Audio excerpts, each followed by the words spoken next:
Today's first question is SITMAX. SITMAX 20 is a naval exercise. SITMAX 20 एक नवल या navy की exercise होती है. It is a Naval exercise. It is held between. ये किसके बीच होती है? तो जब हम इसकी बात करते हैं सिटमैक्स की, तो सिटमैक्स इज अ मिलिट्री और अ नवल एक्सरसाइज. नवल मतलब नेवी के लिए जो होती है. हमारा मिलिट्री मतलब आर्मी का बात होती है. और जब हम बात करते हैं एयरफोर्स, तो एयरविंग अलग होता है. तो सिटमैक्स इज अ नवल एक्सरसाइज. ये पानी में होने वाली एक्सरसाइज है. और ये किसके किसके बीच होती है? This is happen between Thailand, India and Singapore. Okay, चलिए देखते हैं इसका explanation. What is the explanation for this question? Recently Indian navy participating in 2 days. देखिए न्यूज़पेपर की पूरी कटिंग है. Indian navy recently participating in 2 days trilateral maritime exercise SITMEX. In where, कहाँ पर हो रही थी? ये अंडमान सी में हो रही थी. इसे याद रखिएगा. मे भी ये पूछ सकता है आपसे. इसमें 2 और देशों की नेवीज इन्वॉल्व थी. 2 more countries navies involve in this exercise. First is Singapore and another is Thailand.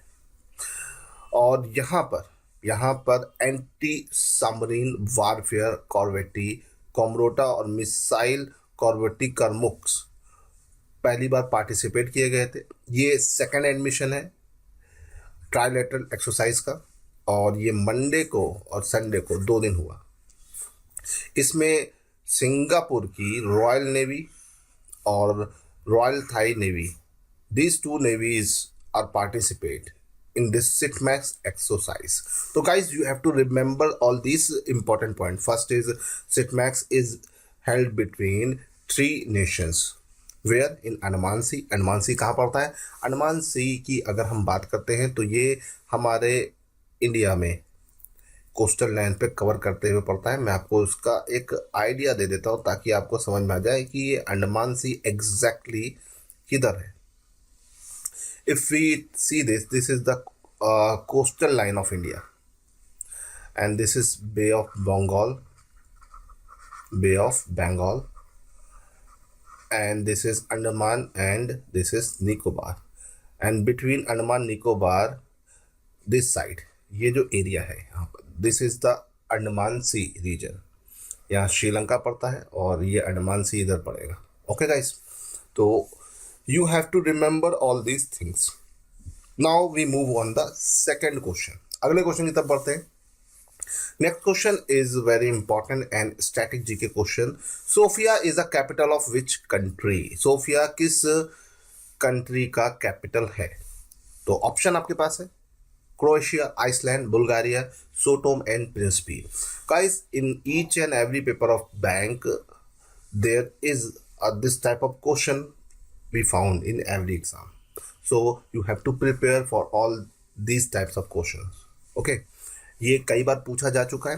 किस तरह के क्वेश्चन आपके पेपर के लिए इंपॉर्टेंट हो सकते हैं? जो करंट अफेयर में हो.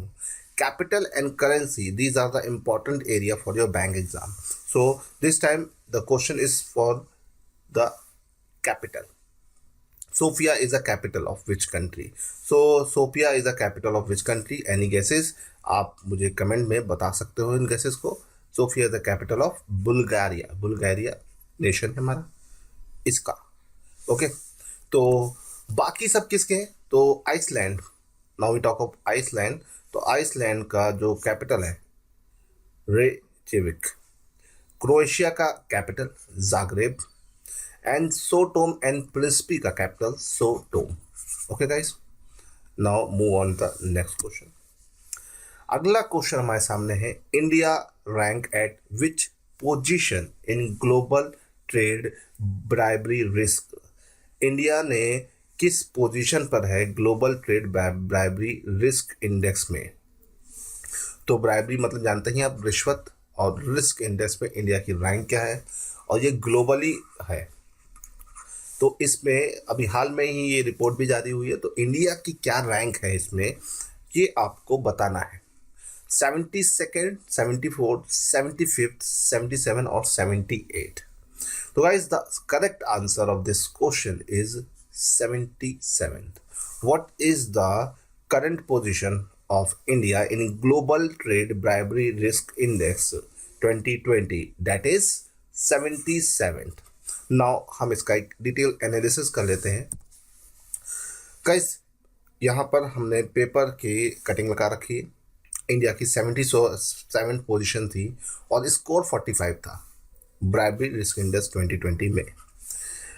ये लिस्ट ट्रेस नाम की एक संस्था ने बनाई थी और एंटी ब्राइबरी स्टैंडर्ड की सेटिंग करके बनाई गई है। इसमें देखा गया है ऑर्गेनाइजेशन का स्टैंडर्ड, कई सारे मेजरमेंट इसमें लिए गए हैं। Lots of measurement work taken in this area and 194 country were involve in this index. According to this data, North Korea is at the highest commercial bribery risk in all over the world.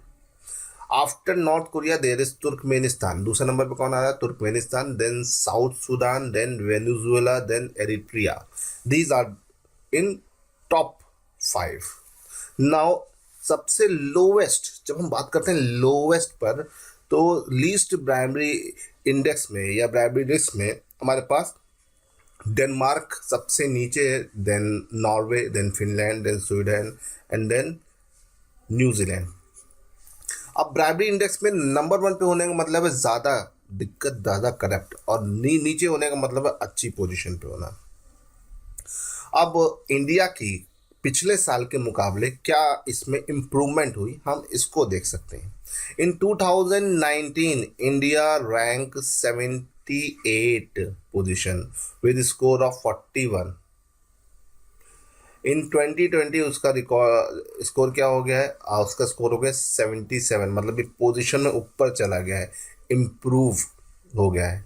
तो ये एक अच्छी खबर है कि बुरी खबर है, सोच के मुझे बताइएगा। ओके, चलिए, व्हाट आर द 4 फैक्टर जिस पर ये पूरा स्कोर कार्ड जनरेट होता है? ठीक है, तो business instruction with government, anti bribery deterrence and enforcement, government and civil service transparency and capacity for civil society oversight, including the role of media. ये सारे फैक्टर यहाँ पे जज होते हैं और इसके बेस पर ट्रेस जो ये संस्था है ये इस इंडेक्स को जारी करता है। Okay guys, now move on to the next question. It is a very important question for your exam.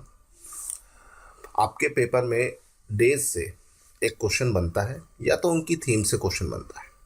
अगर उन डेज की थीम होती है तो इस पर थोड़ा सा डिटेल एनालिसिस कर लिएगा और ये याद रखिएगा, आपका पेपर अगर जनवरी में है तो फरवरी, दिसंबर, नवंबर,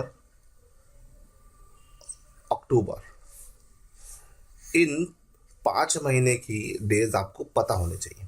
ठीक है, जो भी इंपॉर्टेंट डेज होते हैं। तो don't worry, in all the upcoming mocks we discuss all these types of questions. Okay guys, तो when was women entrepreneurship day observe? कब होता है वुमेन एंटरप्रेन्योरशिप डे को हम ऑब्जर्व कब करते हैं?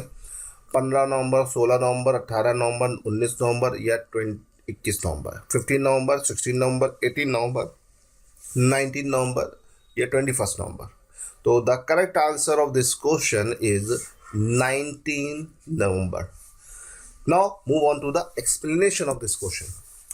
Women Entrepreneurship Day is celebrated on every year on 19th of November, and this day is started from which year? 2014. And some important thing about this is UNDP is the main organization which celebrate this day. Now, Women Entrepreneurship Day is the day on which the work of women entrepreneurs is observed and discussed and held on 19 November of each day. The inaugural event was held in New York City at UN. Okay.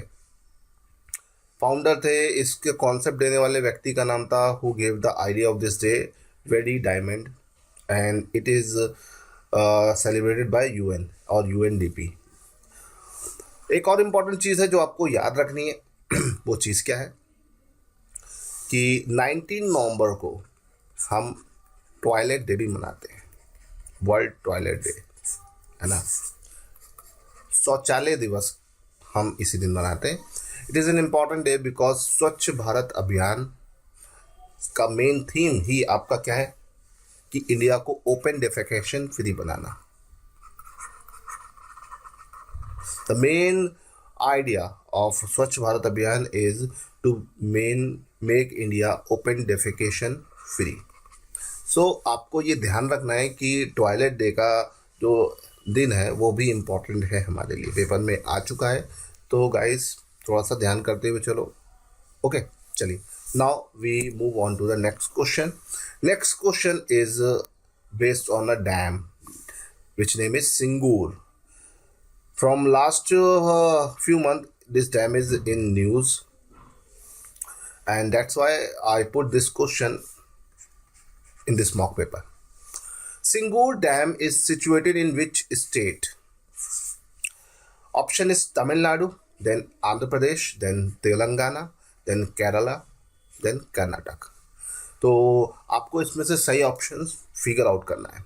Dam से एक question आपके paper में बनता है friends, तो आपको ये याद रखना है। And the correct answer of this question is Telangana, Singur dam. Previously this dam is in Andhra Pradesh, but after 2014 of making Telangana a new state, उसके बाद से ये आपका तेलंगाना में आ गया है। इसे याद रखिएगा, it is quite important for you. And let's see some more things और more explanation about Singur Dam. Singur Dam की नदी बहुत पूछी जाती है। The river on which this dam is situated, the river is Manjira. Okay, and main river on which this dam is situated is Manjira in Singur village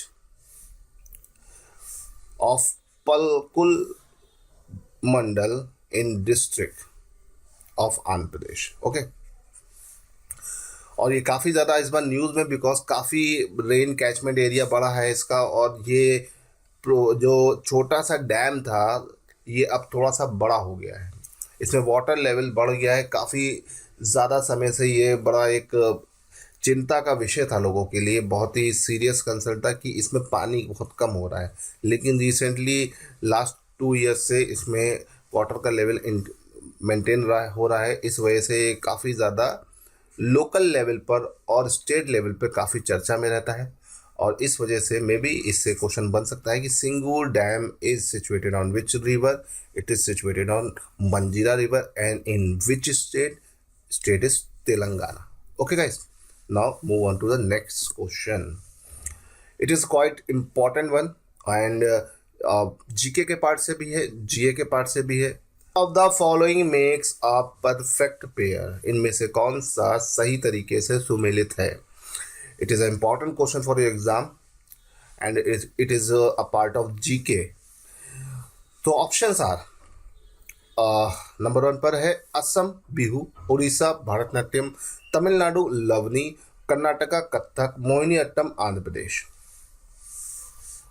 तो guys these are the dance style और folk dance and state. आपको इसमें match करना है, you have to match कौन सा सही से मैच है। तो the correct answer is A is the correct answer. Bihu is a dance style और dance of Assam, and Bihu is a festival also which is celebrated in Assam. ये एक डांस भी है और ये एक फेस्टिवल भी। इस फेस्टिवल को लोग मनाते हैं जब फसल कटती है, फसल तैयार होती है कटने के लिए। किस चीज़ की फसल? चावल की।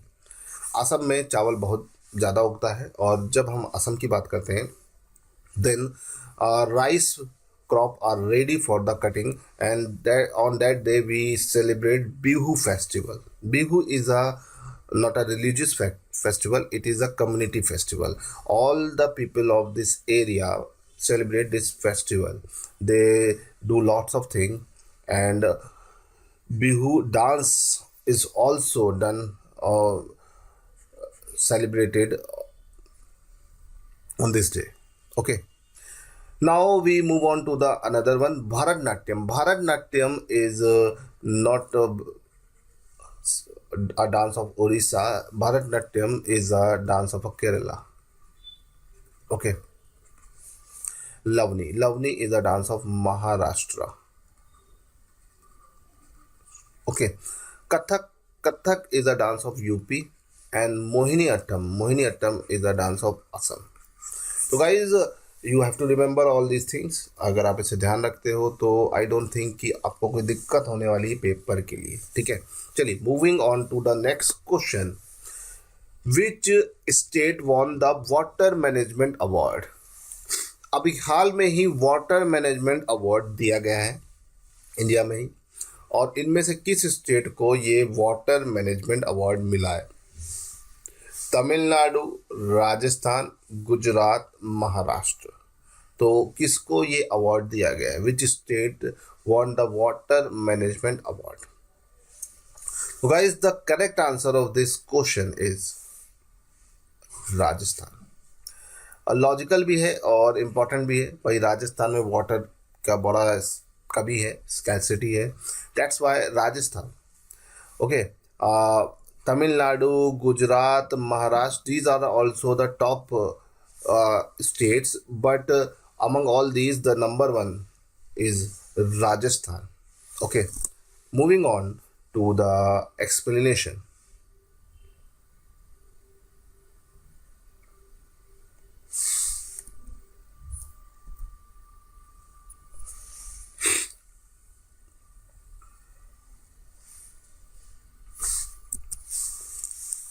Mark.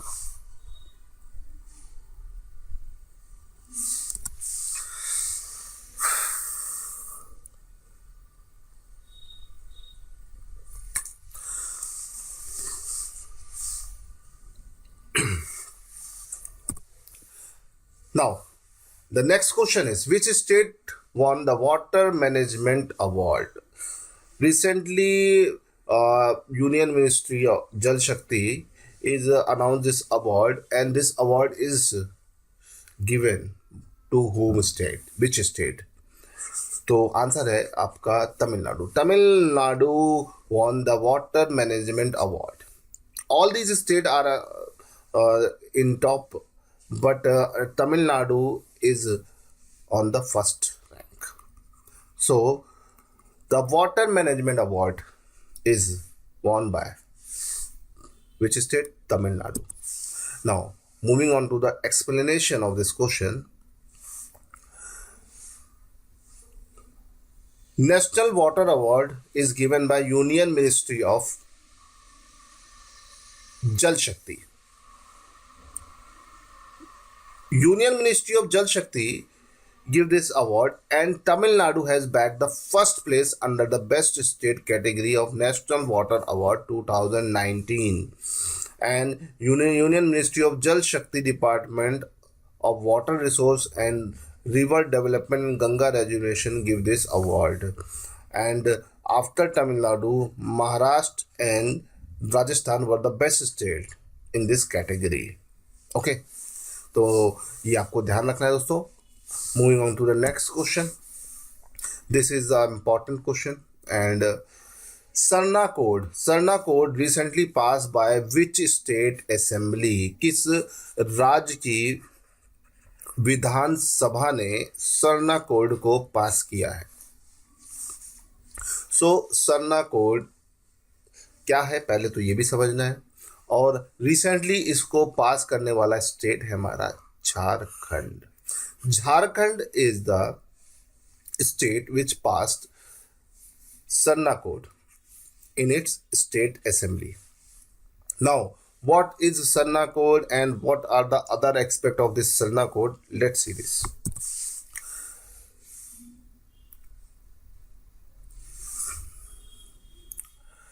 Recently, Jharkhand government convened a special session and passed a resolution to send a letter to recognize Sarna religion and include it as a separate code in the census 2021.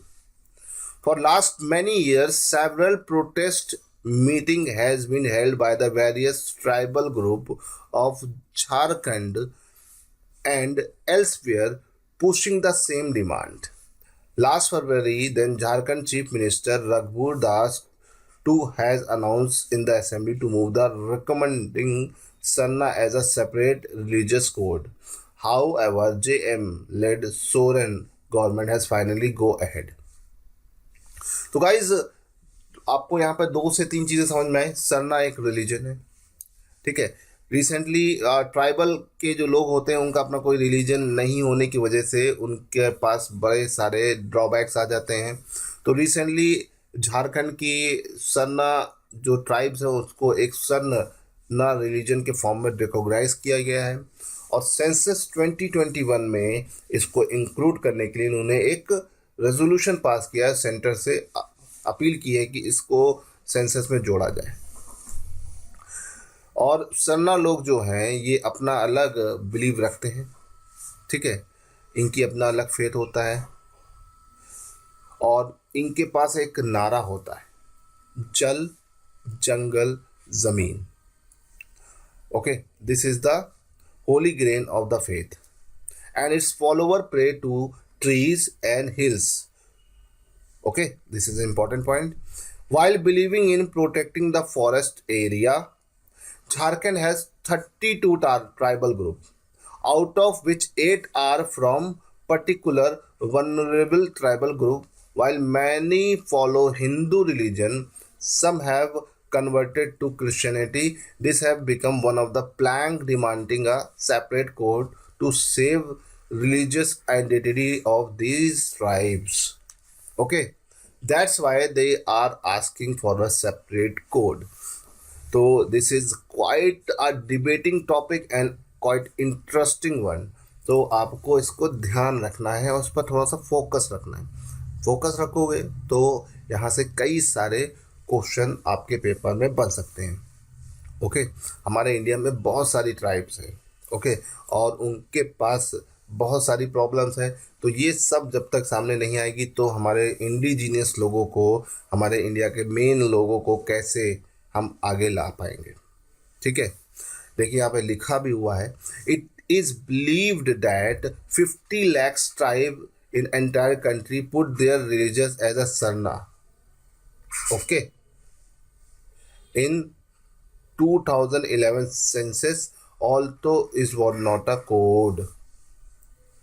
ठीक, चलिए अब यहाँ से आगे बढ़ते हैं और अगले क्वेश्चन की तरफ चलते हैं. Moving to the next question, who has not won the Nobel prize in physics. Recently Nobel prize announce हुआ है. There are lots of question which can be created on this Nobel prize area. The first question is are the factual question. हम facts की बात कर लेते हैं. Facts which are related to this Nobel prize. There are lots of facts. First one is Nobel prize in given in how many fields. कितनी fields में दिया जाता है. Then Nobel prize is given in 6 field. How many fields? 6. Physics, chemistry, medicine, literature, peace and economics. Okay guys, so these are the 6 areas. Math is not included in this area. Math इसमें नहीं आता है. तो recently in 2020 the Nobel Prize is announced in last month, and this Nobel Prize is given in physics to 3 peoples. Nobel prize जो होता है आपको 3 लोगों से ज़्यादा को नहीं दिया जाता है, कम से कम 1 को और मैक्सिमम 3 लोगों को हम दे सकते हैं. तो नोबेल प्राइज इन फिजिक्स जो दिया गया है, क्वेश्चन है कि इनमें से किसको नहीं दिया गया है. तो guys Nobel prize is given to these 3 and Robert B. Wilson is the correct answer of this question. Robert B Wilson को फिजिक्स के लिए नोबेल प्राइज नहीं मिला है, इसे याद रखिएगा, इनको केमिस्ट्री के लिए मिला है। और फिजिक्स के लिए जो नोबेल प्राइज दिया गया है Roger Penrose, Andrea Ghez, Reinhard Genzel को दिया गया है। Okay, these are the all three जिनको इस साल नोबेल प्राइज दिया गया है फिजिक्स के लिए। ओके, अब क्यों दिया गया है, let's move on to the explanation of this question. While one half the Nobel was awarded to Penrose for his discovery on black hole, Penrose को black hole के लिए दिया गया है, and other half was jointly awarded to Genzel and Gaze for the discovery of supermassive compact object at the center of galaxy. Okay, only three women, important है, इसको ध्यान रखिएगा, this is a important point. Only 3 women have been awarded the Nobel Prize in Physics, including Marie Curie in 1903, Maria Goeppert-Mayer in 1963, and Donna Strickland in 2018. Till date, Gaze is the 4th woman. Okay, तो आपसे अगर एक question बन सकता है current के हिसाब से और स्टैटिक्स जीके के हिसाब से कि फिजिक्स के फील्ड में कितनी महिलाओं को ये अवार्ड मिला है, तो कितने को मिला है, 4, ओवरऑल 4 हो गई, गेस को मिलाकर total there are 4 womens. Okay, तो गाइज आई थिंक कि आपको इसका एक्सप्लेनेशन समझ में आ गया होगा। Then now moving to the next question. Next question is Which government launched Digital Seva Setu program in rural area? हाल में ही किस सरकार के द्वारा डिजिटल सेवा सेतु प्रोग्राम ग्रामीण क्षेत्रों के लिए शुरू किया गया है? Option is Rajasthan, then Himachal Pradesh, Gujarat, Sikkim, none of this. तो इसका जो सही जवाब है, the right answer of this question is Gujarat.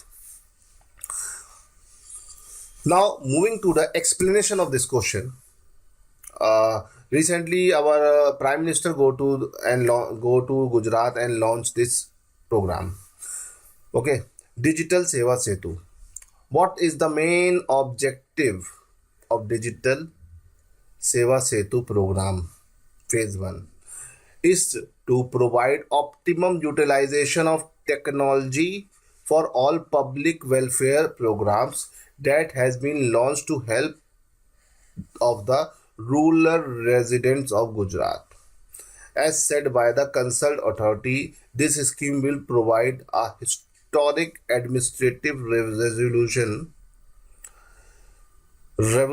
to all the residents of Gujarat. The public welfare service which have been launched by the concerned authority of Gujarat will available through the e-gram office in each panchayat under Digital Seva Setu program. तो guys इसका main objective थोड़ा सा hidden है। Hidden क्यों है? Because इसमें हमने कोई नई चीज़ नहीं लॉन्च करी, बल्कि जो पुरानी चीज़ें चल रही हैं उसको इंटरलिंक किया, उसको स्पीड अप करके लोगों के वेलफेयर को और बेहतर करने के लिए हमने इस प्रोग्राम को लॉन्च किया है। तो आपको ये ध्यान रखना है कि ये डिजिटल सेवा सेतु क्या है, एक डिजिटल प्लेटफॉर्म है, और ताकि हम ज़्यादा से ज़्यादा चीज़ों को जो भी सरकार चला रही है उसको पूरी तरीके से इस्तेमाल कर लें। ओके, ये गुजरात में याद शुरू हुआ है, तो इसे ध्यान रखिएगा। Now moving to the next question. Next question is which was the first state to disbursing loan under PM Swanidhi scheme? It is very important, and in lockdown this scheme is taking a lots of controversy. So इसे याद रखिएगा। PM Swanidhi scheme में सबसे पहले loan देने वाला state कौन है? यूपी, हिमाचल प्रदेश, MP, पंजाब या none of this? The correct answer of this is UP. PM Swanidhi scheme. What is this scheme? This scheme is started by Prime Minister Narendra Modi and virtually distributing loan to nearly 3 lakh street vendors. This scheme is basically for street vendors under Pradhan Mantri Street Vendor Atmanirbhar Nidhi Yojana. Okay, the full form of Swanidhi Yojana is this. Okay, Swanidhi scheme, also known as Swanidhi scheme और प्रधानमंत्री street vendor at Atmanirbhar Nidhi योजना. तो ये इसका full form है, इसे ध्यान रखिएगा. Prime minister Modi will also interact with the beneficiaries. और रिसेंटली उत्तर प्रदेश ने इसको सबसे पहले डिस्बर्स करने की शुरुआत कर दी है. अब इसमें उत्तर प्रदेश ने क्या क्या कैसे कैसे किया है उसके बारे में, और इसके अंदर इस स्कीम के अंदर क्या क्या चीज़ें हैं उसको जानना बहुत ज़रूरी है. There were lots of thing in this scheme. तो what are the main points of this schemes? Let discuss that. PM Swanidhi scheme was launched on June 2020 by which ministry? Ministry of Housing and Urban Affairs. This is the first point you have to remember. To help street vendor, okay, who were impacted by corona pandemic and to resume their livelihood activities. Now the second question. देखा, पहला point इसमें क्या निकल के आया कि भैया ministry of housing and urban affair ने इसको लॉन्च किया है.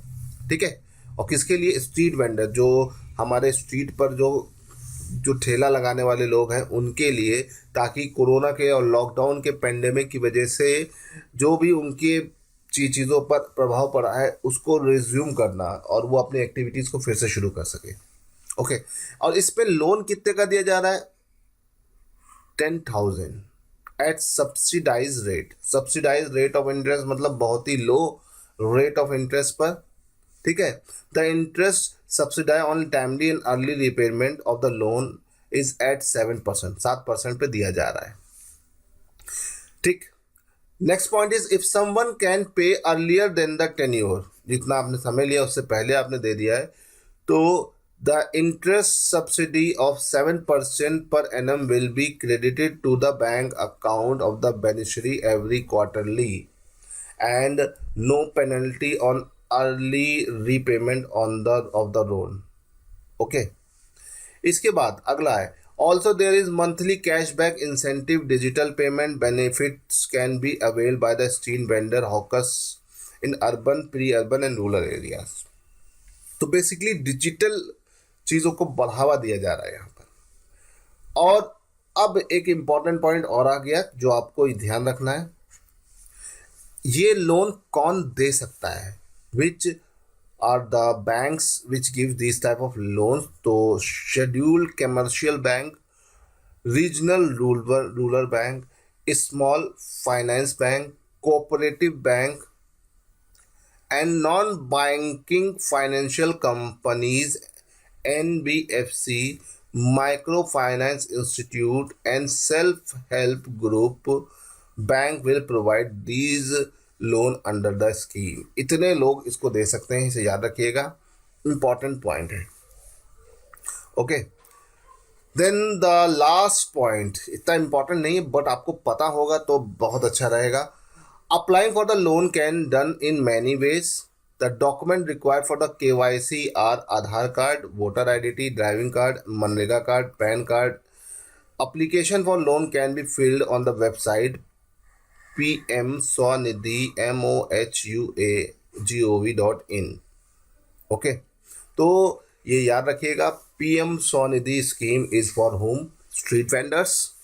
10,000 का लोन मिल रहा है. Ministry of housing and urban affair इसे शुरू कर रही है. और ये लोन कौन कौन दे सकता है? 5वें नंबर पे जितने भी बैंक या नॉन बैंकिंग कंपनीज हैं जो भी दे सकती है उन सब के नाम लिखे हुए हैं, तो आपको ये ध्यान रखना है. ओके, चलिए moving to the next question. It is a important one. And factual भी क्वेश्चन बन सकता है और करंट से रिलेट करके बन सकता है। The first ever multi modal logistic park of India establish इन, भारत का पहला मल्टी मॉडल लॉजिस्टिक पार्क कहाँ पर स्टैब्लिश किया जा रहा है? ऑप्शन है Karnataka, Jharkhand, Orissa, Assam, none of this.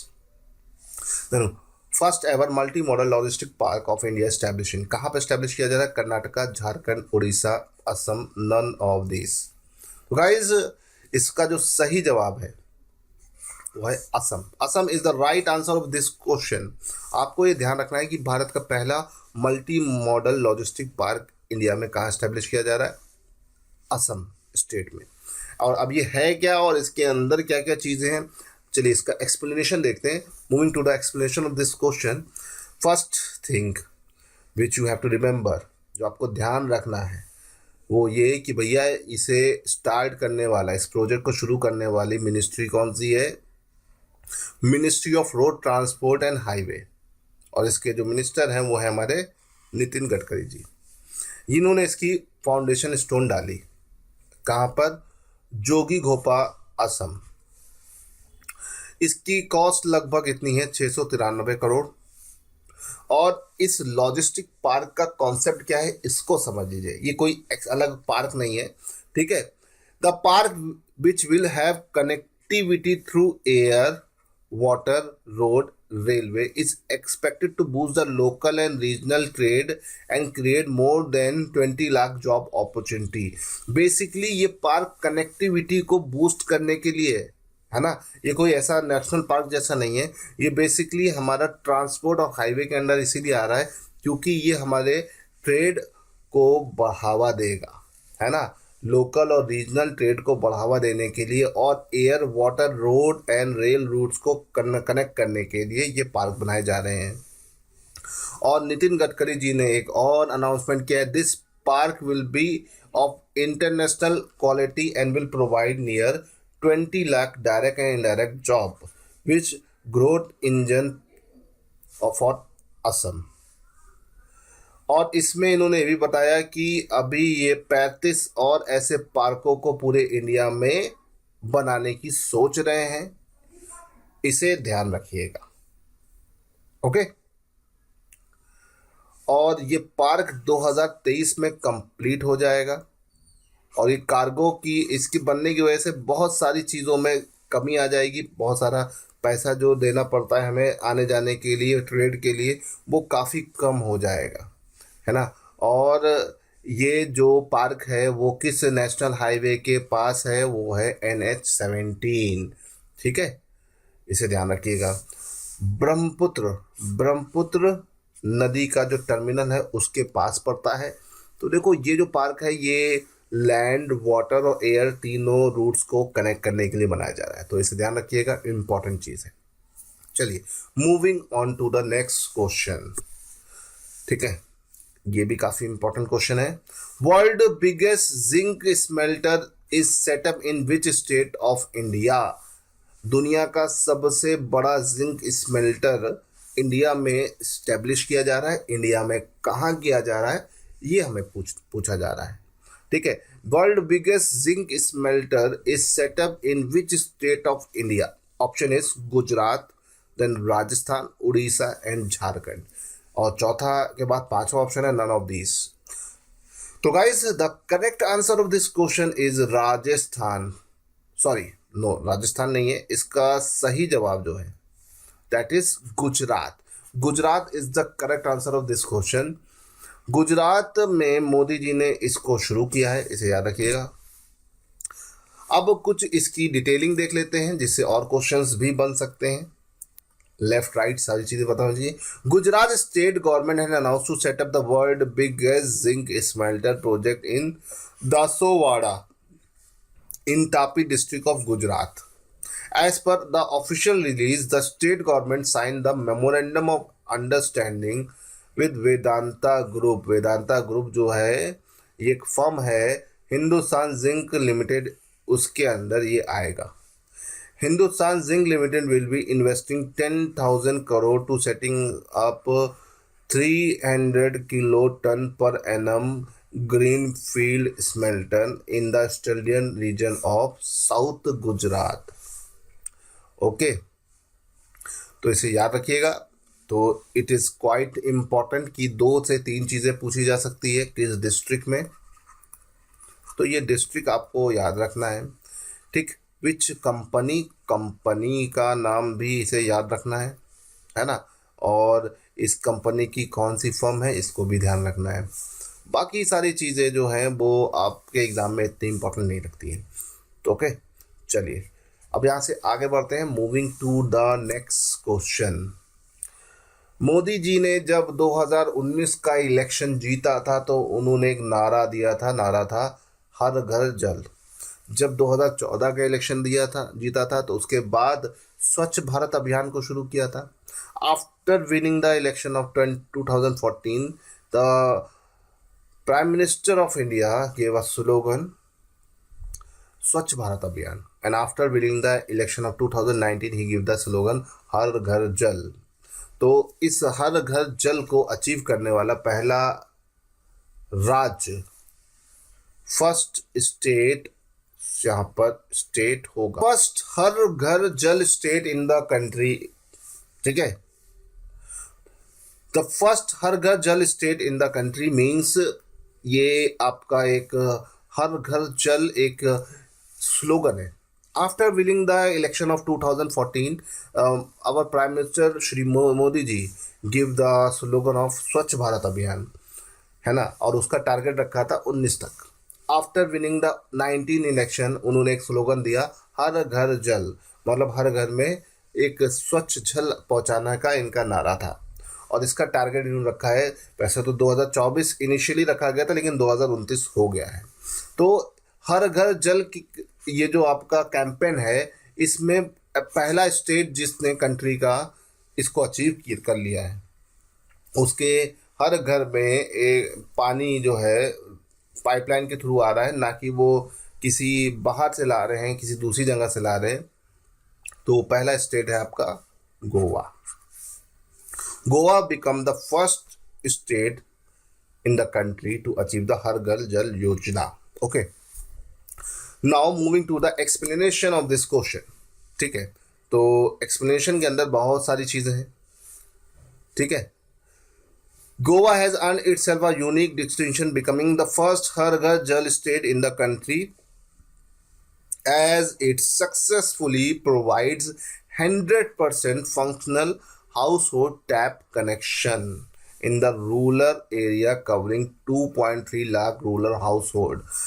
Harnessing the immense benefits of efficient utilizing the Jal Jeevan mission, which claim to improve the quality of life and bring the ease of living in rural communities, the Chief Minister of Goa, Shri Pramod Sawant, announced that all rural homes in the state now have tap water supply.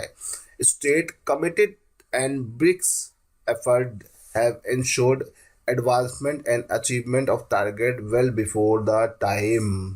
तो ये याद रखिएगा, जल Jeevan mission जो था उसके अंतर्गत ये योजना थी, और उसमें 100% टैप कनेक्शन रूरल एरिया में देने वाला पहला स्टेट गोवा बन गया है। ठीक है, और दूसरी न्यूज़ में देखो भाई सेम चीज़ है, 2.3 हाउस होल्ड में जल शक्ति मिनिस्ट्री के अंदर ये सब आता है, और 100% टैप वाटर कनेक्शन प्रोवाइड करा दिया है। ठीक है, government Jal Jeevan mission aim to provide pipe water for to all rural household by 2024। ठीक है, गांव तक हर घर में टोटी का पानी पहुंचाने का इनकी योजना थी, और इसमें सबसे पहले अचीव करने वाला एरिया कौन है? गोवा। ठीक है, इसे याद रखिएगा। और tap connection, functional house hold tap connection, इसका मेन मोटिव है, ये याद रखना। ठीक है, ये इम्पॉर्टेंट है। और ये किस मिनिस्ट्री के अंदर है? जल शक्ति मंत्रालय, जो कि नया बना हुआ मंत्रालय है, इसे याद रखिएगा। चलिए यहाँ से आगे बढ़ते हैं। Moving to the next question, who won the French Open. देखिए यहाँ पर आपके स्पोर्ट्स से क्वेश्चन बनते हैं, एंड स्पोर्ट्स में बेसिकली ज़्यादातर ऐसे स्पोर्ट्स से बनते हैं जहाँ पर आपका ध्यान नहीं जाता है। Who won the French open. French open देखो पेंडेमिक के बाद होने वाला पहला ठीक है, पहला ग्रैंड स्लैम था। ठीक, और अभी ऑस्ट्रेलियन ओपन शुरू होने वाला है, तो उसको ध्यान रखिएगा। तो फ्रेंच ओपन के जो ऑप्शन है, नोवाक जोकोविच, Rafael Nadal, Roger Federer, Stan Wawrinka. तो right answer of this question is Rafael Nadal. Rafael Nadal ने इस फ्रेंच ओपन 2020 को जीता था, इसे याद रखिएगा। और राफेल नडाल ने किसको हराकर ये हिस्टोरिक विन ली थी, क्योंकि ये अपने आप में बहुत बड़ी हिस्ट्री बना दी। क्यों? Rafael Nadal scripted history on Sunday bye winning record extending 13th French Open title as he lifted the 20th Grand Slam trophy and equal Roger Federer record for the major titles। Male में सबसे ज़्यादा grand slam जीतने का record इन्हीं के नाम आ गया है। ठीक है, ही डिफीट जोकोविच इन फाइनल। ठीक है, पेरिस में हुआ था। In 2018, Federer became the first man to win 20 Grand Slam in a single when he defeated Marin Cilic in final Australian Open। ठीक है, Swiss Maestro has won 6 Australian Open, 1 French Open, 8 Wimbledon and 5 US Open। Federer कहाँ से हैं? Federer आपके Switzerland से हैं। ठीक है, तो इन्होंने 20 ग्रैंड स्लैम जीतकर ये रिकॉर्ड बनाया था, और इसकी बराबरी किसने कर लिया है? इस बार राफेल नडाल ने कर लिया है। ठीक है, और होपफुली राफेल नडाल इनको बीट कर देंगे। ठीक, अब एक इम्पॉर्टेंट चीज़ और है जो आपको जाननी है। ठीक है, मेल में तो आपका विनर थे आपके Rafale Nadal. Rafael Nadal is the winner. In female Eega Swiatek important है। She is trying to adjust to her new celebrity status after becoming the first Polish mean Poland से belong करने वाली player हैं जिन्होंने ये grand slam जीता है female में, है ना। 19-year-old American Sofia Kenin in Saturday final become the youngest winner of the courtier grand slam at the Roland Garros Monica Seles in 1992। Okay, इन्होंने किसको बीट किया? अमेरिकन सोफिया केनिन को, इसे याद रखिएगा। और इन्होंने अपने पोलैंड से बिलोंग करती हैं, ईगा स्वेटेक, इसको याद रखिएगा। और इन्होंने पहली बार ये टाइटल जीता है। It is important, Iga Swiatek on the French female single title winner. Okay, चलिए यहाँ से आगे बढ़ते हैं। Moving to the next question. Meri Saheli initiative launch by which ministry? Which ministry launch Meri Saheli initiative, ये क्वेश्चन है। भारत के किस मंत्रालय द्वारा मेरी सहेली नामक एक योजना शुरू की गई है? So the correct answer of this question is ministry of railway. Guys, ministry of railway started मेरी सहेली इनिशिएटिव। अब इस मेरी सहेली इनिशिएटिव के अंदर क्या है उसको समझ लेते हैं, उसको जान लेते हैं।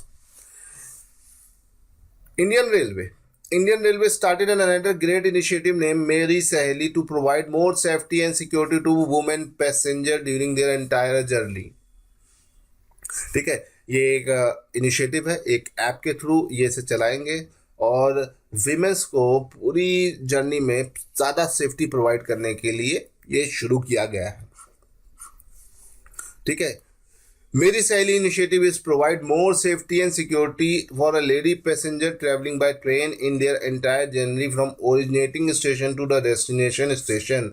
ये और सेफ्टी प्रोवाइड करने के लिए शुरू की गई एक योजना है मिनिस्ट्री ऑफ रेलवे के थ्रू। एक बहुत बड़ा इनिशिएटिव है, इसे ध्यान रखिएगा। चलिए, moving to the next question. 1.8 kilometre long Feni bridge connects. ठीक है, तो यहाँ पे मैंने 2 से 3 इन्फॉर्मेशन एक बार में देने की कोशिश करता हूँ ताकि आपको ज़्यादा चीज़ें एग्जाम के लिए क्लियर हो जाए। तो फेनी इज़ अ ब्रिज जिसकी टोटल लंबाई 1.8 किलोमीटर है, वो किसको जोड़ रहा है ये पूछा गया है। फेनी इज़ अ ब्रिज, ये एक ब्रिज है, एक पुल है। It connect India Bangladesh, India Nepal, India Bhutan, Nepal Bhutan. Okay, तो फेनी bridge connects India and Bangladesh. The correct answer of this question is A. Now moving to the explanation of this question, इसके explanation को देखते हैं। तो देखिए ये पूरा मिनिस्ट्री ऑफ जो भारत सरकार का पूरा एक डिटेल है मैंने यहाँ पे लिख रखी है, जिसमें सब चीज़ें यहाँ पर आपको दिखाई दे रही है, पेपर की कटिंग है। चलिए इस कटिंग को थोड़ा सा इसको डिटेल एनालिसिस करते हैं और इसके इंपॉर्टेंट पॉइंट को याद करते हुए चलिए, ठीक है। 1.8 long Feni bridge connect Sabroom in India and Ramgarh in Bangladesh. तो ये किसको किसको कनेक्ट कर रहा है, पहला पॉइंट ये आ गया, Sabroom and Ramgarh. Completed by this year, इस साल दिसंबर तक कंप्लीट हो जाएगा, ठीक है। अब इसको road transport highway and MSME minister Nitin Gadkari ने इसकी फाउंडेशन स्टोन डाला था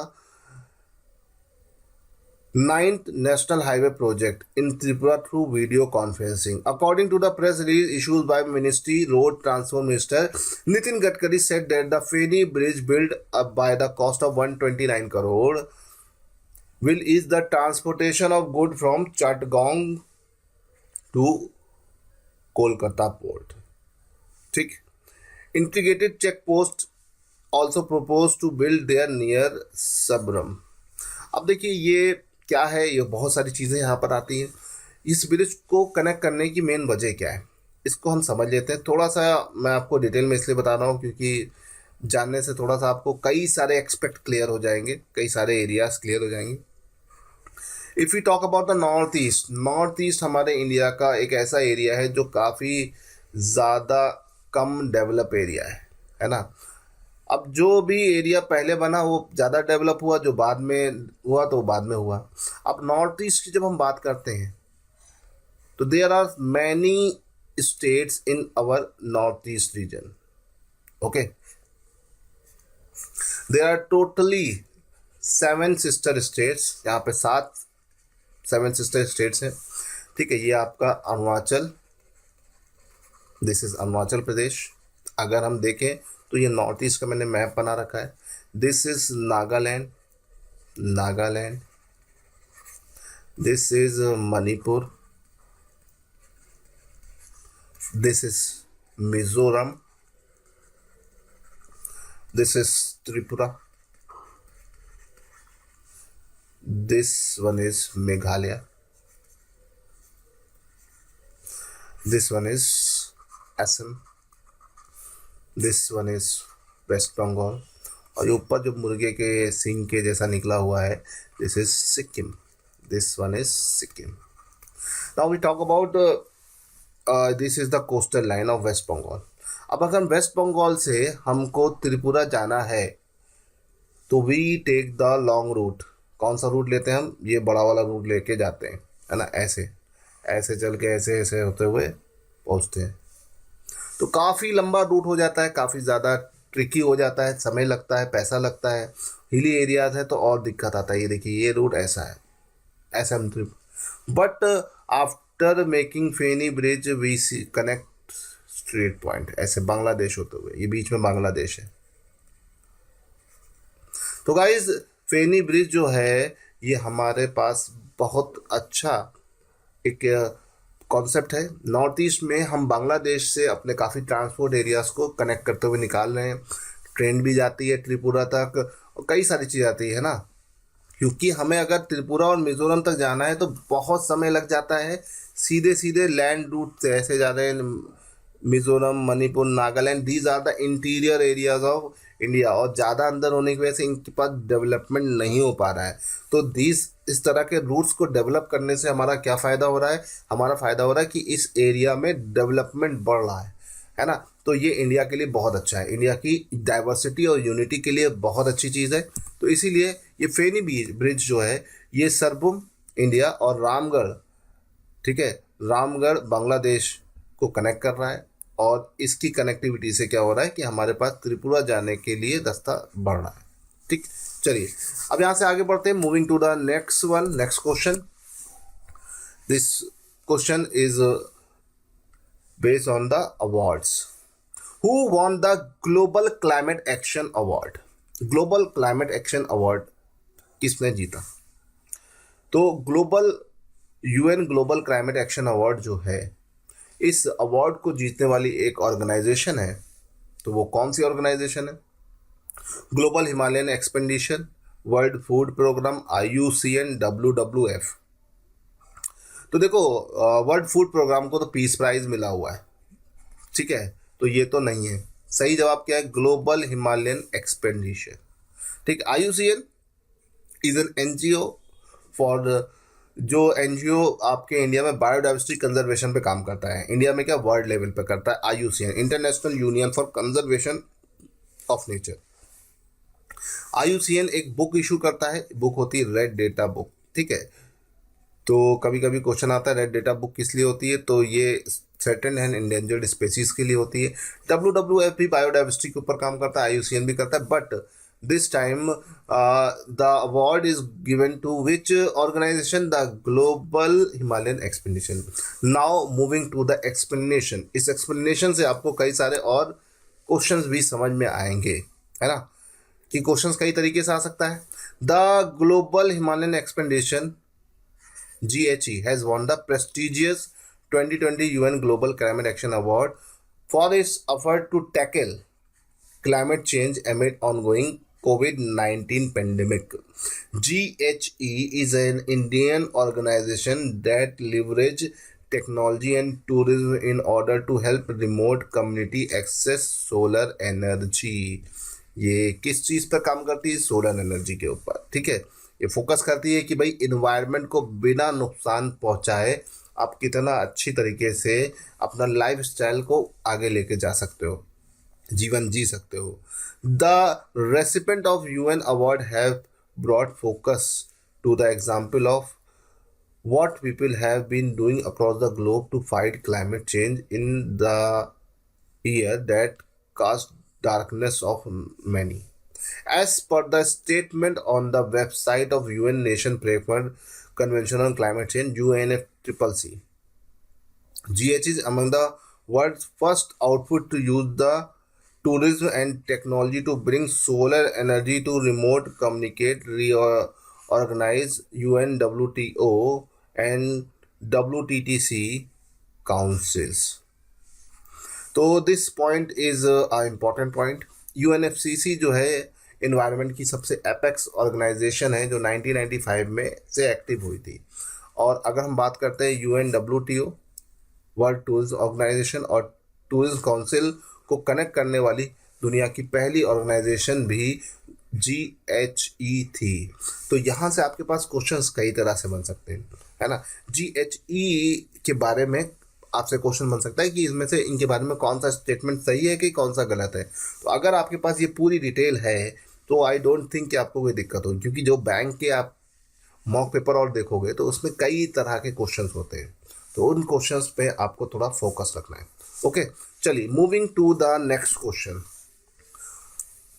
काफ़ी अच्छा इंपॉर्टेंट क्वेश्चन है। The 2 new Ramsar site designated in which states? Recently 2 नई रामसार जो क्षेत्र हैं वो किन 2 राज्यों में बनाए गए? अब क्वेश्चन बहुत सारे आते हैं। पहला क्वेश्चन यह था, भैया ये रामसार क्या है? तो भाई रामसार एक सम्मेलन था। Ramsar is a summit. क्या है? It is an summit. It summit is based on wetlands. ये किस पे बेस्ड था? वेटलैंड्स पर। वेटलैंड मतलब आर्द्र भूमियों पर, है ना, आर्द्र भूमियां। ये रामसार समिट कहाँ पर हुआ? ईरान में हुआ। कब हुआ? 2 फरवरी 1971। दैट्स वाई हर साल 2 फरवरी को हम रामसार डे मनाते हैं। और ये वेटलैंड्स क्या होते हैं? Wetland is the connecting area between land and water. Land और वाटर के बीच की जो कनेक्टिंग लिंक होता है वो वेटलैंड होता है। और इन वेटलैंड को प्रिजर्व करने के लिए रामसार समिट हुआ था। और रामसार साइट में भारत की अभी 2 नए साइट्स जोड़ी गई हैं। तो वो किस स्टेट से हैं? तो रिसेंटली इसमें बहुत सारे इस साल में क्वेश्चन बने हैं। तो ये वाला जो है ये बेसिकली जो अक्टूबर मंथ में जोड़ी गई, तो दो थी आपकी उत्तराखंड और बिहार की दो साइड, बट रिसेंटली अभी दिसंबर में भी एक साइड और जोड़ दी गई है, तो टोटल मिलाकर तीन साइड जोड़ गई है पिछले 3 महीने के अंदर, है ना। उत्तराखंड बिहार तो है ही है, साथ ही साथ आपका लद्दाख की भी एक साइड जोड़ी गई, जो भी मैं अभी आपको डिस्कस करके डिटेल में बताऊंगा। तो गाइज रामसर साइट्स जो दो नई जोड़ी गई, पहले हम उसको देख लेते हैं। Moving to the explanation, recently Kabartal in Bihar Begusarai district recognise as the wetland international importance, ठीक है। और रामसार कन्वेंशन के थ्रू इसको जोड़ा गया है, यूनियन इन्वायरमेंट मिनिस्ट्री ने इसकी नोट दे दी है। And second one is Asan conservation reserve in Dehradun Uttarakhand. Okay, what are the wetland? तो वेटलैंड क्या होता है? Wetland play a key role in hydrological cycle, flood control and help providing fresh water, food, fiber and raw material. And recently Sokar Basin in Ladakh, जहाँ पर दो water bodies हैं, स्टारस्पुक्सो और आपका चनतांग रीजन ऑफ लद्दाख को भी इसमें जोड़ा गया है। और इसको जोड़ने के बाद इंडिया में टोटल वेटलैंड्स जो रामसार में जुड़ गए हैं वो कितने हो गए? 42, है ना। कबरताल एंड असन are 40 and 41, and this Ladakh one is 642।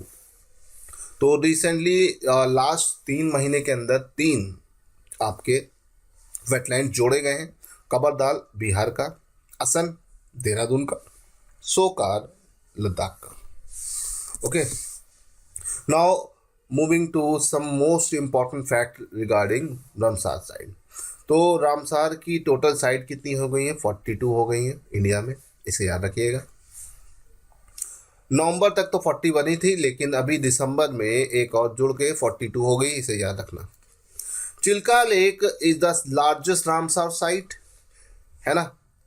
और चिल्का लेक सबसे, और केवला देव राजस्थान की, Chilika is in Odisha and Keoladeo in Rajasthan, ये सबसे पहली रामसार साइट थी इंडिया की, ठीक। और सबसे ज़्यादा रामसार साइट यूपी में 8, ठीक है। अभी रिसेंटली पहले 6 थी, 6 से 8 हो गई है। इस साल काफ़ी सारी रामसार साइट जोड़ी गई हैं लिस्ट में, है ना। Ministry of environment, forest and climate change ने इसकी नोट दे दी है। और सबसे छोटा वेटलैंड आपका है Renuka, which is in Himachal Pradesh, ठीक है। तो these are some fact regarding wetlands जो आपको ध्यान रखना। अगला क्वेश्चन है, who has won the Nobel prize in literature? Literature के लिए नोबेल प्राइज 2020 में किसको मिला?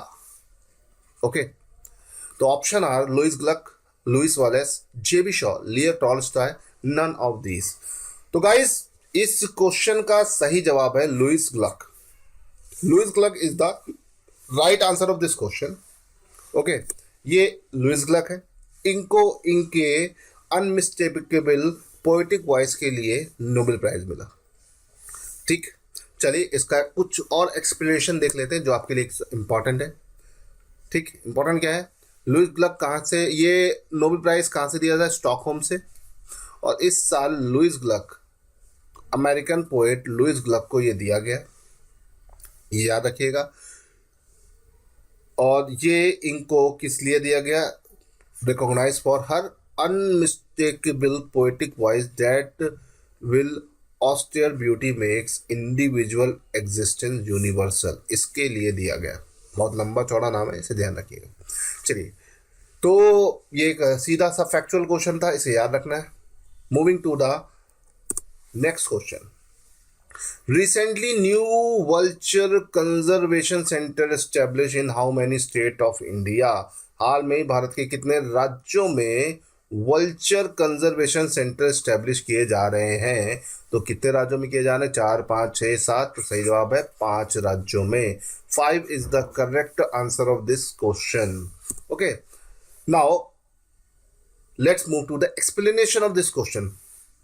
Vulture who feed on dead animal were once the most abundant bird across the world, including Indian subcontinent. Vulture has ecological, social, cultural significance in India. Vulture जो होता है इसका ecological, social और cultural significance है और ये बहुत important task करते हैं scavenging and carcassing of animals and they'll help us in keeping the environment clean. Okay, इसे ध्यान रखिएगा. They ensure that no decaying carcass remain in the countryside for a long spread to spread disease and contaminate the soil and water. और जो पारसी लोग होते हैं वो believe करते हैं कि वो पारसी लोगों के यहाँ जो प्रथा होती है वो जो उनके घर में कोई मर जाता है ना तो वो उसको बाहर ले जाके छोड़ देते हैं और उसको ये वल्चर्स, गिद्ध जो होते हैं वो उनको खा जाते हैं और वो मानते हैं कि इससे ही उनकी आत्मा को मोक्ष मिलता है. ठीक है, तो इसे ध्यान रखिएगा. तो इसका कल्चरल सिग्निफिकेंस है इंडिया में और इकोलॉजिकल सिग्निफिकेंस तो है कि ये बीमारियों को फैलने से और सॉइल को गंदा होने से, वाटर को गंदा होने से बचाता है क्योंकि जो भी गंदगी होती है वो इसको साफ कर देते हैं.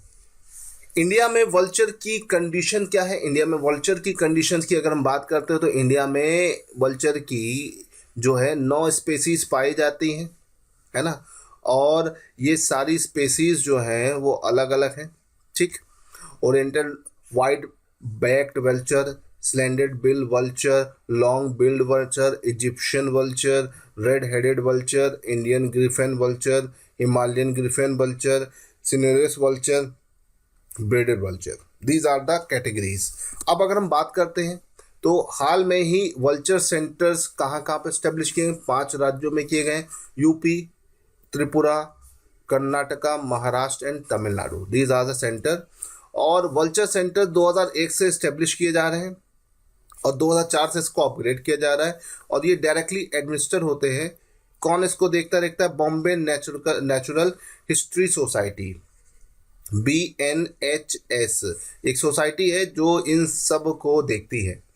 और 9 जितने भी वल्चर्स कंजर्वेशन सेंटर इंडिया में चल रहे हैं अभी उन पर देख रेख करती है और 5 और खुलने वाले हैं. वो कौन कौन से राज्यों में? Tripura, UP, Karnataka, Maharashtra and Tamil Nadu. Okay guys, this is the explanation of this question. Moving to the next question. चलिए आगे बढ़ते हैं. Which country launched the policy no mask no services? बिना मास्क के सर्विस नहीं देंगे. ये पॉलिसी किस देश ने अभी शुरू की? तो ऑप्शन है India, Bangladesh, Nepal, Bhutan, none of these. तो करेक्ट आंसर इसका है बांग्लादेश. बांग्लादेश ने हाल में ही अपनी एक पॉलिसी शुरू करी कि बिना मास्क के कोई भी सर्विस नहीं दी जाएगी. ओके, तो याद रखिएगा बांग्लादेश. ठीक, this is the explanation of this question. Bangladesh government decided that no service will be provided to the people who don't wear mask. ठीक है, शेख हसीना जो यहाँ की प्राइम मिनिस्टर है इन्होंने इसको शुरू किया है. कोविड के चलते हुए इस स्टेप को इन्होंने लेके आए हैं आगे, है ना. और इन्होंने ढाका से इसको शुरू भी कर दिया है. ये देखिए यहाँ पर ये सब चीज़ें चल भी रही हैं, अब से देख सकते हो. चलिए moving to the next question. World polio day celebrated every year. और हर साल हम पोलियो डे कब मनाते हैं? 24 अक्टूबर, 23 अक्टूबर, 25 अक्टूबर, 26 अक्टूबर. तो गाइज इस क्वेश्चन का सही जवाब है 24 अक्टूबर. हर साल 24 अक्टूबर को हम वर्ल्ड पोलियो डे मनाते हैं. अब क्यों मनाते हैं इसको भी जान लेते हैं और इस पर थोड़ी सी चीज़ों को समझ लेते हैं. World polio day was establish by the Rotary International over a decade ago to commemorate the birth of John Salk. John Salk वो व्यक्ति थे जिनकी याद में ये वर्ल्ड पोलियो डे मनाया जाता है. किसके द्वारा मनाया जाता है? रोटरी इंटरनेशनल के थ्रू. और जॉन सॉल्क साहब थे कौन? He was the first person to invent the vaccine of polio. Polio की वैक्सीन इनकी टीम ने ही बनाई थी. और इस बार इस पोलियो डे की जो थीम है ये बहुत इंपॉर्टेंट है. The theme for world polio day 2020 is story of progress past and present. This is the theme of this polio day. ठीक है, हर साल 24 अक्टूबर को हम इसे क्यों मनाते हैं? क्योंकि जॉनस सॉल की बर्थडे इसी दिन मनाई जाती है। ठीक है, इसे याद रखिएगा, इम्पॉर्टेंट है। चलिए गाइस, आई होप कि आप ये से दोनों पॉइंट्स को याद रखोगे। मैंने कोशिश करी है कि हर क्वेश्चंस में जितने भी एक्सपेक्ट बन सकते हैं, नए नए क्वेश्चंस बन सकते हैं, एक्सप्लेनेशन के थ्रू उसके आपको समझाने की कोशिश की है। I try to give you each and every new types of the question from the main question, from the explanation to improve your examination score. Okay, moving to the next question. Peace agreement, एक piece agreement है जिसको बोलते हैं Abraham accord, is sine between, piece agreement Abraham accord is sine between who, किसके बीच ये sign किया गया। Okay, तो यहाँ पे ऑप्शन है UAE Bahrain, Bahrain and Israel, UAE Israel, UAE Bahrain and Israel. तो ये किसके बीच साइन किया गया। This accord is sine between UAE Bahrain and Israel. Okay, peace accord काफ़ी ज़्यादा चर्चा में रहता है, हमेशा रहता है, और इसका अपना एक अलग इतिहास है। चलिए इसका थोड़ा सा एक्सप्लेनेशन देख लेते हैं। The Israel and UAE normalization agreement is officially called Abraham Accord. ठीक है, peace agreement. It was initially agreed to joint statement by the US, Israel and UAE in 2020, है ना, जब हमारे डोनाल्ड ट्रम्प साहब थे तब ऐसा हुआ था। और यूएई अब बन गया है तीसरा अरब देश इजिप्ट और जॉर्डन के बाद जो इजराइल के साथ पीस अकॉर्ड में शामिल हो गया है, और पहला पर्शियन गल्फ कंट्री भी है ना, इसे याद रखिएगा। पर्शियन गल्फ हमारी वहाँ पर कई सारे देश हैं, उनमें सब एक देश यूएई भी है। तो यहाँ गल्फ नेशन में, पर्शियन गल्फ नेशन में पहला देश है। ठीक है, इसे याद रखिएगा। Concurrently Israel agree to suspend plan for annexing part of West Bank, है ना। फिलिस्तीन और इजराइल के बीच में बहुत झगड़े हो चुके हैं, और उसके बाद से ये कंट्रियों ने इजराइल को के साथ भी इनका भी झगड़ा हुआ था। तो ये पीस ट्रीटी इसीलिए हुई है कि इनके बीच पीस बढ़े। और अरब कंट्रीज़ में ये तीसरा अरब देश है इजिप्ट और जॉर्डन के बाद जिसने इजराइल के साथ पीस अकॉर्ड किया है। और इस पीस अकॉर्ड को हम किस नाम से जानते हैं, अब्राहम अकॉर्ड। ओके, इसे याद रखिएगा। इसमें 3 देश थे, वो 3 देश कौन कौन से थे, UAE, Bahrain and Israel. Okay, चलिए अब यहाँ से आगे बढ़ते हैं। Moving to the next question. एक रिपोर्ट आई है, रिपोर्ट का नाम है the future of job report 2020। The future of job report 2020 published by, future of job report 2020 किसके थ्रू पब्लिश की गई है, तो it is publish by WEF, World Economic Forum. ठीक है, WB मतलब World Bank, WTO world Trade Organization, IM International Monetary Fund. तो इनमें से किसी के थ्रू नहीं पब्लिश की गई, ये पब्लिश की गई है WEF के थ्रू। ओके, इसे ध्यान रखिएगा। चलिए moving to the next question. आगे बढ़ने से पहले इसका एक्सप्लेनेशन भी देख लेते हैं, छोटा सा एक्सप्लेनेशन है। एक्सप्लेनेशन में आपको इसके अंदर बताया गया कि WEF ने ये तीसरा एडिशन, तीसरी रिपोर्ट की है 2020 की, और इसके अकॉर्डिंग 2019 के कोविड की वजह से, ठीक है, पूरी दुनिया में 2025 तक 85 मिलियन जॉब्स डिस्टर्ब, आप समझ सकते हैं। तो ये बहुत बड़ी चीज़ है। तो ये WEF ने इस रिपोर्ट को जारी किया है, इसे ध्यान रखिएगा। चलिए moving to the next question.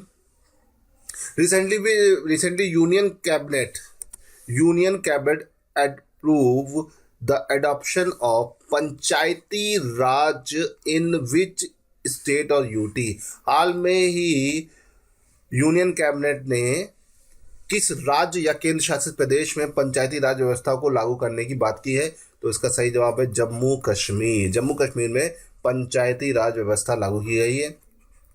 देखिए आर्टिकल 370 के तहत जम्मू कश्मीर आता था, इसके रिमूव होने के बाद जम्मू कश्मीर को स्टेट से हटा के यूटी कर दिया गया, उसके 2 हिस्से कर दिए गए। पहला हिस्सा लद्दाख और दूसरा जम्मू कश्मीर, और दोनों को यूटी बना दिया गया। और इंडिया की सबसे बड़ी यूटी कौन सी है, इंडिया की सबसे बड़ी यूटी इस टाइम पे है आपकी लद्दाख, इसे याद रखिएगा। अब अगर हम बात करते हैं तो आर्टिकल 370 लगने की वजह से हमारा ये जो जम्मू कश्मीर है यहाँ पर कोई भी चीज़ें और राज्यों की तरह नहीं हो सकती थी, लेकिन अभी क्या हुआ है, आर्टिकल 370 हटने के बाद पंचायती राज व्यवस्था यहाँ पर लागू की जा रही है ना। और पंचायती राज व्यवस्था जो है इंडिया में ओरिजिनली थी नहीं, 73rd कॉन्स्टिट्यूशनल अमेंडमेंट के थ्रू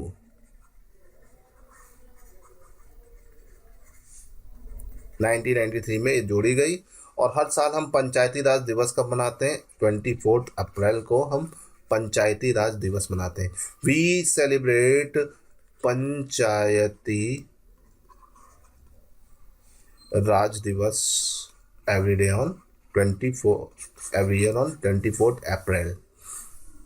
ओके, और ये याद रखिएगा पंचायती राज व्यवस्था, ठीक, हमारे कॉन्स्टिट्यूशन के 11th शेड्यूल में आती है। These are some important facts regarding this area. Moving to the next question, what is the capital of Kazakhstan? Kazakhstan का कैपिटल क्या है? बिश्केक, आशकाबाद, नूर सुल्तान, ताशकंद, दुशांबे। गाइस देखिए, सेंट्रल एशिया के में आता है आपका कजाकिस्तान, और सेंट्रल एशिया में जितने भी देश आते हैं उन पर थोड़ा ध्यान रखिएगा, क्योंकि रिसेंटली हमारे प्राइम मिनिस्टर और हमारा जो इंडिया है इसके कई सारे चीज़ें कजाकिस्तान या सेंट्रल एशिया से कनेक्ट होती जा रही है। हम लोग बहुत सारी डील्स कर चुके हैं, इस वजह से ये काफ़ी ज़्यादा इम्पोर्टेंट है। और इस क्वेश्चन का जो सही जवाब है कजाकिस्तान, उसका सही जवाब है नूर सुल्तान। बेसिकली इसका पुराना कैपिटल जो था वो अस्थाना था, बट लास्ट ईयर नूर सुल्तान जो इसके प्रेसिडेंट थे वो रिटायर हुए काफ़ी लंबे टाइम के बाद, और उनकी याद में इसका कैपिटल अस्थाना से क्या कर दिया गया, नूर सुल्तान। इसे याद रखिएगा, इम्पॉर्टेंट है। चलिए, बाकी ये बिश्केक, आशकाबाद, ताशकंद और दुशांबे किसका कैपिटल है, इसको भी देख लेते हैं। Guys this is the map of central Asia. ये किसका मैप है, सेंट्रल एशिया का मैप है, आप इसे देख सकते हो। ठीक है, इस मैप पर आपको ज़्यादातर एरियाज अच्छे से दिख रहे होंगे, है ना। दिस इज कजाकिस्तान, है ना। कजाकिस्तान का तो कैपिटल आपने देख ही लिया। दिस इज तुर्कमेनिस्तान, तुर्कमेनिस्तान का कैपिटल अशकाबाद, ठीक है। फिर दिस इज उज्बेकिस्तान, उज्बेकिस्तान का कैपिटल है ताशकंद, ठीक। फिर दिस इज तजिकिस्तान, इसका कैपिटल है Dushanbe. This is Kyrgyzstan and इसका कैपिटल है बिश्केक। तो कौन किसका कैपिटल है इसे याद रखिएगा, ठीक, ये एक इम्पॉर्टेंट एरिया है। और this is Azerbaijan and this is Armenia. This is quite is also in news, क्यों है हम आगे के क्वेश्चन में देखेंगे। This is Russia, this is Ukraine. अब देखिए यहाँ से यूरोप शुरू हो जाता है, this is Asia and this is Europe. Asia और यूरोप में कॉमन है रशिया और टर्की। चलिए यहाँ से आगे बढ़ते हैं, moving to the next question. The Nagorno-Karabakh conflict is an ethnic and territorial conflict between Turkey and Russia, Turkey and UK, Armenia and Azerbaijan, Azerbaijan and Turkey, Turkey and Armenia. तो Nagorno-Karabakh conflict is an ethnic and territorial conflict between which two countries? तो इसका सही जवाब है Armenia and Azerbaijan. Recently ये conflict हुआ, क्यों हुआ इसको समझ लेते हैं। यहाँ पर दो एथनिक ग्रुप रहते हैं, दिस इज आर्मेनिया और दिस इज अजरबैजान, और ये इसका रीजन है। और ये दो अलग अलग रिलीजन को रिप्रेजेंट करते हैं। आर्मेनिया का मेन एरिया जो है, ये सब लोग यहाँ पर जो है वो इस्लाम धर्म को फॉलो करते हैं, इस्लाम रिलीजन को फॉलो करते हैं। एंड अजरबैजान के जो लोग हैं वो क्रिश्चियनिटी को फॉलो करते हैं। तो यहाँ पे इन दोनों के बीच में विवाद हुआ था, और रिसेंटली आर्मेनिया को इसमें फेवर मिल चुका है, और यहाँ पर आर्मेनिया ज़्यादा फेवर में है, इसे याद रखिएगा। तो Nagorno Karabakh region is disputed between Armenia and Azerbaijan. Now आपके लिए क्वेश्चन आता है, आपके लिए एक क्वेश्चन है, इसको सोच के मुझे बताना है ना, कमेंट में ज़रूर बताइएगा। What is the capital of Armenia and Azerbaijan and what is the currency of these two nation। बहुत इंपॉर्टेंट है। अब अगर ये नहीं आएगा तो ये जरूर पूछा जाएगा, कैपिटल और इसका करेंसी। तो गाइस सोचिएगा, समझिएगा, ध्यान करिएगा, समय नहीं लगेगा, कमेंट में ज़रूर बताना। If you comment then it will be good for both of us. Okay, now moving to the next question. 80th India presiding officer conference, ठीक है, भारत की 80वीं प्रिसाइडिंग ऑफिसर कॉन्फ्रेंस कहाँ पर हुई? दिल्ली, मुंबई, केवाड़िया, इंदौर। तो इसका सही जवाब है केवाड़िया, गुजरात। कहाँ पे हुई? गुजरात में, है ना। ये रिसेंटली हुई है, इसे ध्यान रखिएगा। अब इसमें क्या न्यूज़ थी ये देखिए, द हिंदू की कटिंग मैंने लगा रखी, इसमें आप समझ सकते हो। हमारे जो प्रेसिडेंट है रामनाथ कोविंद, इन्होंने इसको इनाग्रेट किया था, है ना। और प्राइम मिनिस्टर जो हमारे थे वो भी वीडियो कॉन्फ्रेंस के थ्रू इस पे जुड़े थे, ठीक है, इसे याद रखिएगा। और कॉन्स्टिट्यूशनल डे का ये समय था 26 नवंबर का दिन। Okay, remember this all things, ये इंपॉर्टेंट है। Now moving to the next one. Recently David Daikin died. David Daikin का हाल में ही निधन हो गया। वो कौन थे? एक राइटर थे, एक्टर थे, जर्नलिस्ट थे, पॉलिटिशियन थे, नन ऑफ दीज थे। तो डेविड डाइकिन जो रिसेंटली इनकी निधन हुआ, ही इज़ एन पॉलिटिशियन। ये क्या थे? एक पॉलिटिशियन थे। चलिए देखते हैं। डेविड डाइकिन पॉलिटिशियन थे, तो इनका एक डीएनए निकालते हैं, डिटेल न्यूज़ एनालिसिस करते हैं और इसमें देखते हैं कि इनके बारे में क्या क्या चीज़ थी। देखिए ये डेविड डाइकिन है, आप इनको देख सकते हो। David Daikin was the New York first black mayor. Black मतलब न्यू, आपका जो अमेरिका है वहाँ पर गोरा काला का नस्ल भेद बहुत चलता था और ये वहाँ के पहले ब्लैक मेयर थे, तो इसलिए बहुत इम्पोर्टेंट है, ठीक। और इनको कई वजह से इन पर चीज़ें रही हैं। 90 से 93 के बीच यहाँ पर इनका लंबा टेन्योर चला है और ये 93 ईयर्स की एज में इनकी मृत्यु हुई है। ये ही dies at the age of 93, है ना, इनको याद रखिएगा। तो guys this is the David and moving to the next question. Next question क्या है? नेक्स्ट क्वेश्चन हमारे पास आता है, recently cyclone Nivar hit at which state of India. हाल में ही एक साइक्लोन आया जिसका नाम है निवार, और निवार जो चक्रवात है भारत के किस राज्य में हिट किया? तो इसका सही जवाब है तमिलनाडु। बेसिकली तमिलनाडु के अलावा आंध्र प्रदेश और पौंडीचेरी में भी ये हिट किया था, लेकिन यहाँ पे बाकी ऑप्शन में और दोनों जगह नहीं है। तो हमें याद रखना है cyclone Nivar hit where it hit on Tamil Nadu. Moving to the explanation of this question. Cyclone Nivar आप देख सकते हो, मेरे पीछे ऊपर देख सकते हो। साइक्लोन निवार जो था, this is came in between Karaikal to Mamallapuram. Okay, ये इस तरह से आया और ये काफ़ी ज़्यादा नुकसान पहुंचा के गया है, ठीक। ये आपका अगर आप ध्यान से देखोगे तो ये तमिलनाडु से होता हुआ आंध्र प्रदेश तक गया है, इसे याद रखिएगा। इसका हल्का सा इम्पैक्ट कर्नाटका में भी पड़ा है, लेकिन इतना ज़्यादा नहीं, ठीक है, इसे ध्यान रखना है। ओके, अब साइक्लोन निवार से और क्या क्वेश्चन बन सकते हैं? Now what are other question which can made from this cyclone Nivar. ये अपनी सीरीज का चौथा साइक्लोन है। ये इंडियन ओशियन में आया था।